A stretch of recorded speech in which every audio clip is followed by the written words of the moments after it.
Israel Hamas युद्ध के बीच America ने इजरायली प्रधानमंत्री बेंजामिन नेतन्याहू को बहुत बड़ी नसीहत दी है। अमेरिकी राष्ट्रपति जो बाइडेन ने नेतन्याहू की गतिविधियों को गलती बताया है, खासकर सहायता कर्मियों की मौत को लेकर। इजराइल ने गाजा पट्टी में घातक इजरायली हमले में हुई सहायता कर्मियों की मौत पर कहा था कि ये सब मुश्किल हालात में गलत पहचान की वजह से हो गया था। इस बीच बाइडेन ने एक इंटरव्यू में नेतन्याहू को लेकर कहा, मुझे लगता है कि वो गलती कर रहे हैं, मैं उनके नजरिए से सहमत नहीं हूँ।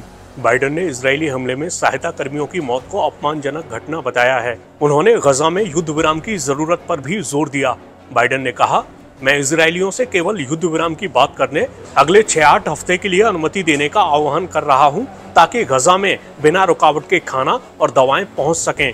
मैंने सऊदी से लेकर जॉर्डन और मिस्र तक सभी से बात की है, वे खाने को अंदर ले जाने के लिए तैयार हैं। मुझे लगता है कि इसके लिए कोई बहाना नहीं हो सकता कि उन लोगों की चिकित्सा और खाने की जरूरतों को पूरा नहीं किया जाना चाहिए। इजराइल हमास युद्ध की वजह से गजा में बहुत बड़ी आबादी बेघर हो गई है। अमेरिका गजा के रफा में जमीनी लड़ाई को लेकर भी इजराइल को नसीहत दे चुका है।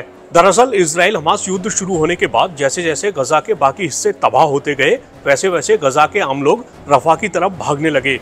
अब खुद अमेरिका का मानना है कि उन लोगों के पास रफा के अलावा गजा में कोई सुरक्षित जगह नहीं है। हालांकि इजरायली पीएम नेतन्याहू ने हाल ही में रफा में हमला तेज करने का संकल्प लिया था। नेतन्याहू ने बार बार कहा है कि इजराइल को रफा में जमीनी बलों को भेजना चाहिए, क्योंकि ये गजा में हमास का आखिरी गढ़ है।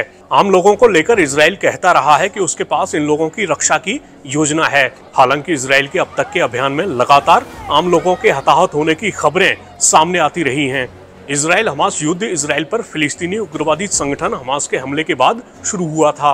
लंबे वक्त से इजराइल की मदद करने वाला अमेरिका कहता रहा है कि इजराइल को अपनी रक्षा करने का अधिकार है, मगर गजा में आम लोगों की मौत के बाद जब अंतर्राष्ट्रीय दबाव बढ़ा है तो अमेरिका ने इजराइल को नसीहत देना शुरू कर दिया है। अब निगाहें इस बात पर हैं कि अमेरिका की नसीहत का इजराइल पर कोई असर होता है या नहीं।